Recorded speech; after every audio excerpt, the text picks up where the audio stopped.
Hey everyone, and welcome to Political Capital, another week of all the best in BC politics and during the federal campaign. A lot of federal election analysis as well. I'm your host, Rob Shaw from the Check News Studios here in Victoria. And before we start the panel this week, I just want to list the many, many ways that you can watch this and hear this show and other kind of federal election related shows on Check. I'm doing a lot of the all candidates kind of debate format shows with Joe Perkins on his show Mike Check, which you can look up on all your podcast feeds. We have BC Poly Live Election 44, which is an election show Wednesdays at 8 o'clock on Check as well. Katy, you're joining us for that. Katy on the panel, which we'll introduce in a second. And then there's a new app here, Check Plus. On demand, you can get Political Capital anytime you want. You can get past episodes. You can get other episodes of Check News. You can get the newscast every night if you want to see me fumble my way through some sort of political analysis live on the 5 and 6 o'clock news. So there's lots of different ways. And then, of course, Podface and the various other forms that you use to get the show. So thank you so much for being here. We won't waste any more time on that. We will bring in the panel. We've got the OG version 1 original crew here of the panel. Maclean K from the Orca. Hello, Maclean. Hey, Rob. Everyone knows Check's the place to be. That's right. You can check it out. And well, okay, that's lame, but I'm pretty sure there was an entire show called Check It Out. Yeah, there was. Okay. All right. I shouldn't have said that was lame. We'll just take this whole segment out. Jillian Oliver from the Greens, a green strategist extraordinaire. Hello, Jillian. Hey, Rob. And Katy Merrifield, Vice President of Wellington Advocacy. Hello, Katy. Why am I not a strategist extraordinaire, Rob? Every week I wait for it, and you never give it to me. This is well, we can only have one extraordinaire at a time, and we just that's obviously Jillian. And it's just always Jillian. It is. Well, I'm sorry, that's just the way it is. But I appreciate you all being here because we got a ton of stuff. We're going to start with BC politics this week, which is, I guess, an indication of how much big news came out of various press conferences from the BC government. A lot of COVID-related stuff. Obviously, we have a vaccine mandate in British Columbia now. That was an announcement that was made this week, followed closely by an announcement of mandatory masks returning. A lot of the details are already out there, but we want to kind of talk a bit about what we made of how this was done and the timing and how government handled it. And so why don't we start with you on that, Jillian? Yeah, I think that it's obvious that this was something that the government didn't want to do, but was quickly realizing that we weren't ever going to get to stage 4 reopening for anybody without some form of vaccine mandate. Even just a couple weeks before, you heard from Dr. Henry and from Minister Dix that this wasn't the direction that we were planning to go in. And then lo and behold, here we are. I think following obviously the additional restrictions in the interior, the writing was on the wall, and it was sort of a choice between this and a regression in the freedoms that we've all been able to enjoy with stage 3. I think that there are some surprises. I was very surprised to see that there wasn't exemptions for people who can't get vaccinated due to medical reasons. I think that poses some legal issues for the government, and I think it's surprising coming from an NDP government. So it's going to be interesting to see if they kind of backtrack on that. We've seen that lots before with some of these COVID decisions that they seem to make sort of in a rush, in a reaction to the changing circumstances. So I don't know if this is totally, we've seen the end form of this policy yet. But yeah, I think that it was sort of, like I said, a decision between this and going back into stage 2 for everybody. So it makes sense. Yeah, a lot of frustration from folks that we're not going back to normal for stage 4 on September the 7th. And maybe I agree with you, Jillian, the government's kind of picking up on that frustration, and this is a big move to maybe address that. I was surprised at the mask mandate coming out of nowhere. I mean, I guess it makes a lot of sense, but anyone want to pick up on that? Katy, what do you make of the two things? And were you surprised? Yeah, so let's separate those into two. So on the vaccine passports, we discussed that issue on this podcast back in May. I said I was a little bit uncomfortable with the policy at a macro level, and that remains today. I think anything that government does that is an encroachment on your personal freedoms does require or does deserve skepticism and a thoughtful analysis rather than, blind obedience, which is an opinion that is shared by by Canada's privacy commissioners. Back then, a few months ago, they said, if Canada or provinces are going to proceed with this policy must be effective, the privacy risks must be proportionate, and it must be decommissioned once they are no longer necessary or effective. So, at a macro level, while I feel a little bit uncomfortable with it, I do believe that these passports meet that criteria. I sincerely hope that they are rendered unnecessary by the end of January, as planned, but we'll have to see. In terms of masks, like, why wasn't it announced on Monday? I keep harping on this, but to me, it doesn't make any sense that this was just surprise. It was a surprise announcement buried in an education piece on the Tuesday, when they obviously knew that they were going in this direction over the weekend on Monday. The only reason that I can think of that they didn't announce it simultaneously is because they didn't want the premier fronting, a more controversial and disappointing announcement. But I don't know. Overall, I find it curious. Like, we're the province with the most lax COVID restrictions the entire duration of the pandemic. Not complaining. This is a fact. And now all of a sudden we've decided to get really strict. I have to wonder, is it because we have national media here for the federal election who are expressing publicly shock over how normal things are here compared to Ontario? I wonder if Dr. Henry being photographed at a Lions game like last week has anything to do with this. I realize I get a little angry on this one just because when it comes to execution, there is a proper way to do things. And I felt like the government was being a little bit disingenuous with the way that they rolled this out. But I don't know. At the end of the day, remember months and months ago when governments of all stripes told us that once we hit 75% vaccination, life would go back to normal and all restrictions are lifted? We're there today. Yeah. I want to go back to that web of lies. I miss that. Well, there's a couple things to pick up. I agree with that. There's a couple things to pick up from that. The first is if we haven't hit, if we're not moving to the next stage because things are bad, the case counts are up and hospitalizations are up, but we're still at the metrics where we thought we were going to move to the next stage. What is the new plan? Do we have a plan? Where is the restart plan? Restart plan blew up in the last couple of weeks. No one really said it, but it's gone. I guess we're not following that anymore. Those metrics that we laid out. So what is it? And I think, the BC Greens had a pretty good stab at that this week, saying, hey, what the heck is going, we need a new plan here. On masks, Maclean, I was surprised too. I think the fact that Dr. Henry's first question to her on the mandatory vaccine press conference was, hey, this is great. Why don't we have mandatory masks too? And her answer was, well, mandatory masks are mainly for high transmission areas. Less than 24 hours later announces mandatory masks. And I don't follow that thinking through. I'm not sure why you would deliberately dance around or downplay or artfully through omission not say what you think. I don't understand that. But did any on the totality here, what did you make of all of this? I mean, the masks, the announcement, as you say, it looked like a lurch. It looked haphazard. Even on Tuesday when they announced it, it was more of a by the way and also. It wasn't we're doing this and it's a big deal.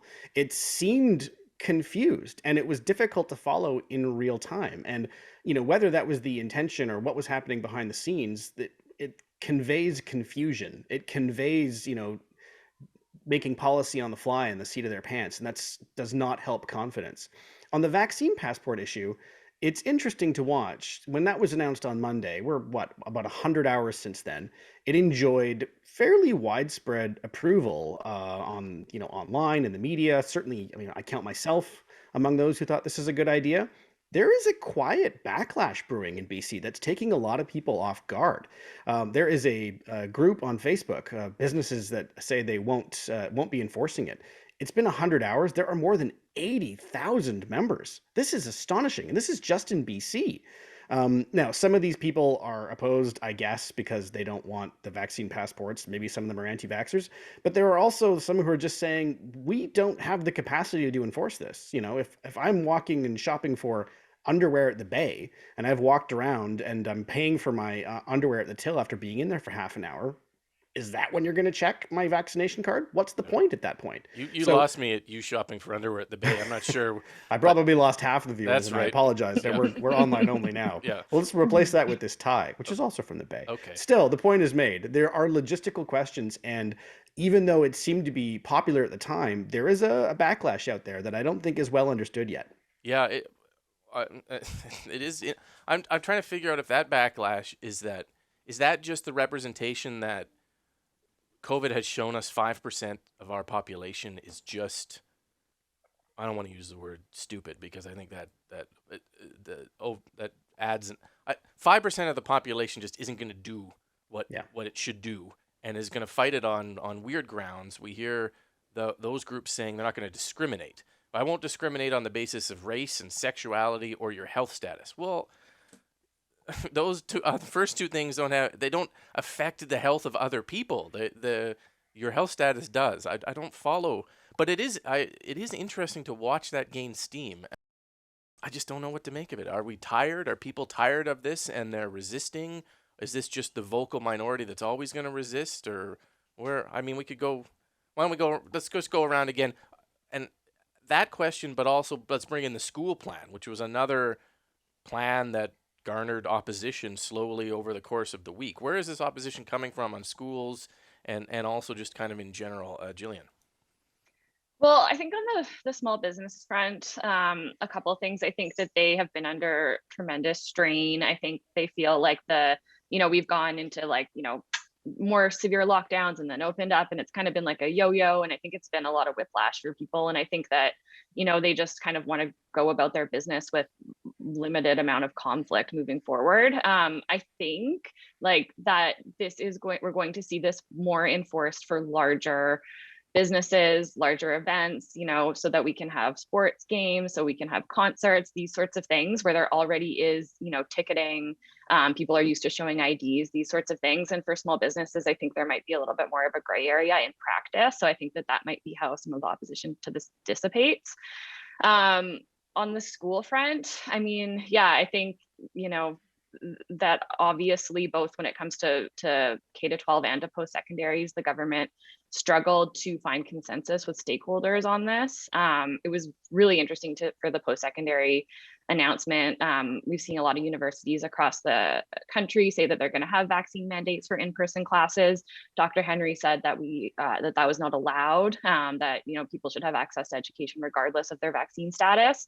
Then we saw professors at UVic and other places come out speaking out against that. And then late Thursday night, we saw all the universities come out and say they reached a deal that they had to make with the province to be able to have, either have people disclose their status or to subject themselves to testing. So I think that this shows that at this stage in the pandemic, compared to the earlier part of it, the government's been struggling to sort of manage consensus among a very diverse and increasingly agitated civil society. Yeah, I agree with that they didn't seem to bring on board the stakeholders for their announcement, either the teachers union, which sort of I think we could have a whole separate conversation about the teachers union coming out and slyly telling government afterwards that they're willing to be mandatorily vaccinated.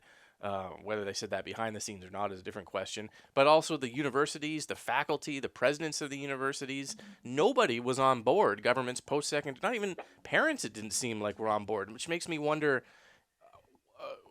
how did we end up with this policy, which was delayed several times before it was announced, and it just became quite a negative announcement, I thought. Katy, what do you make of it?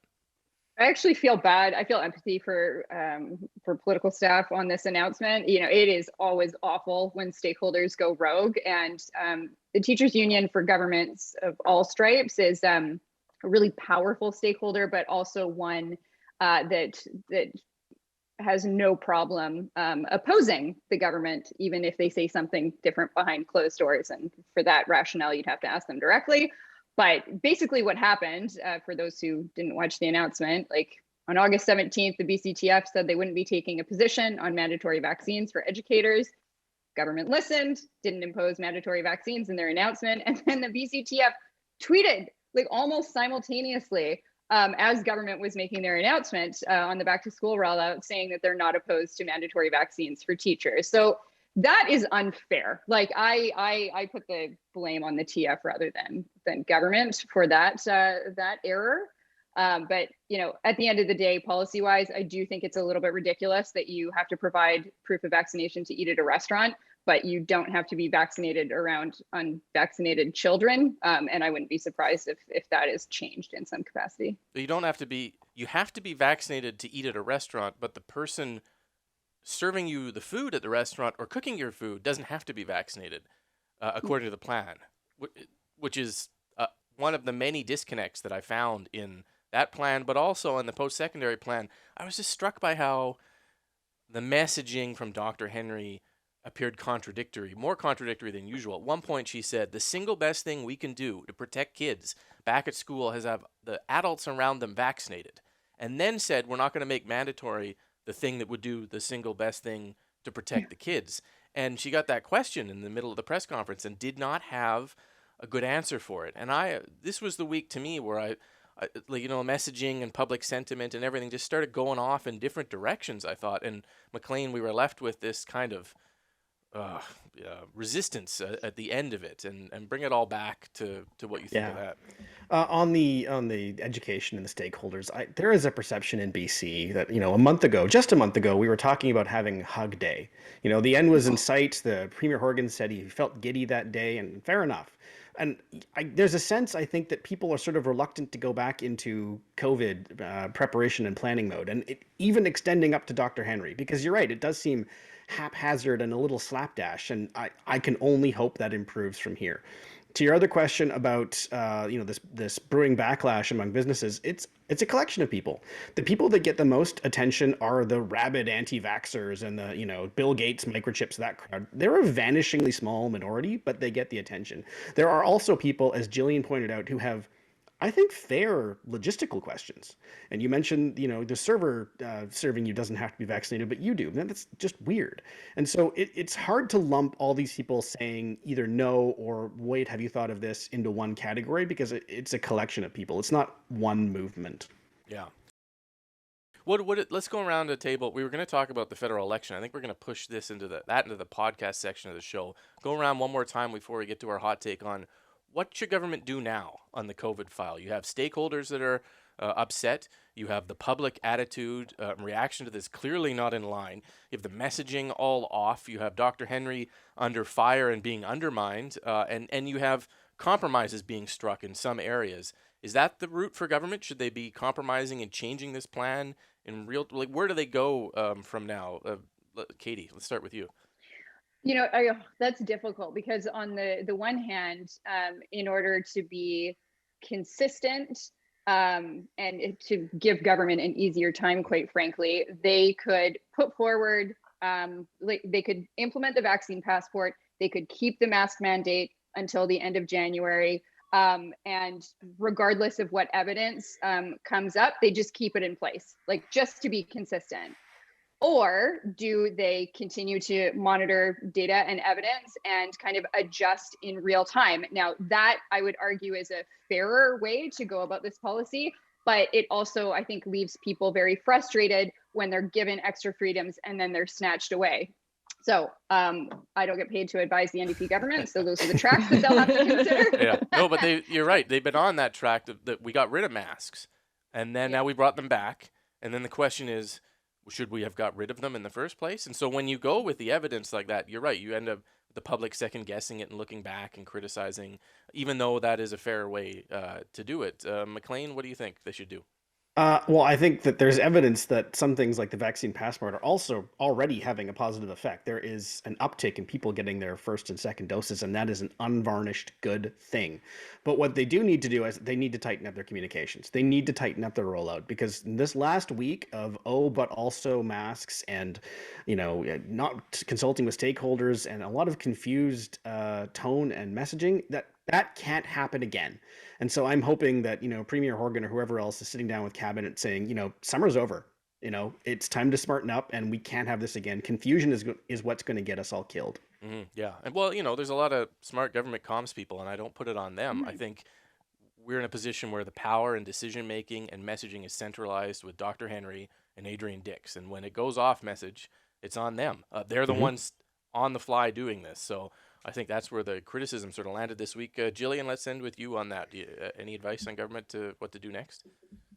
Well, I think that's great advice from Katy and Maclean, but I think another thing that they could be doing is just speak a little bit more frankly to people about the fact that the pandemic there isn't going to be a hard end date on it. And I think that that's been apparent for some time.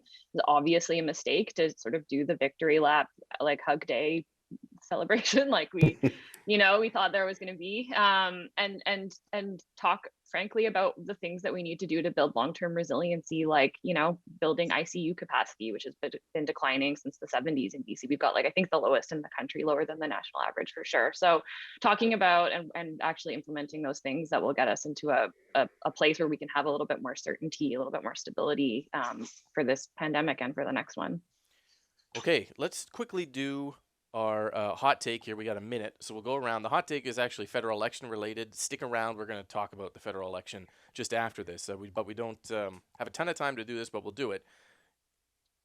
The question is Afghanistan, which we have seen now in week 2 of this federal election just continued to be an issue. The sloppy way that this has been handled by the U.S. and difficulties getting people out of there. So just going around the table, do you think that will continue to be a factor in how people actually vote in this election, Maclean? It may, especially if the images out of Afghanistan get worse. I don't know that it'll be top of mind, but it'll play a role. Okay, Jillian? Yeah, I think this is the setting in which the election's taking place. I think it sets a really serious, grave tone that all the leaders are going to be working to have to match in order to win votes. Katy? Yes, because this isn't a question now on foreign policy. This is about leadership and trust. And I think the Liberals' performance on this file has been fairly abysmal. So I do think that it is going to have an impact. Yeah, that's a good point. I mean, generally people don't vote on foreign policy, but they do vote on leadership and kind of that. And so if it morphs into that reflects very poorly on Liberal leader Justin Trudeau. Okay, stick with us on the podcast version to just have a brief chat about the federal election week 2. But thanks so much for being here and listening to Political Capital. We will be back talking to you next week.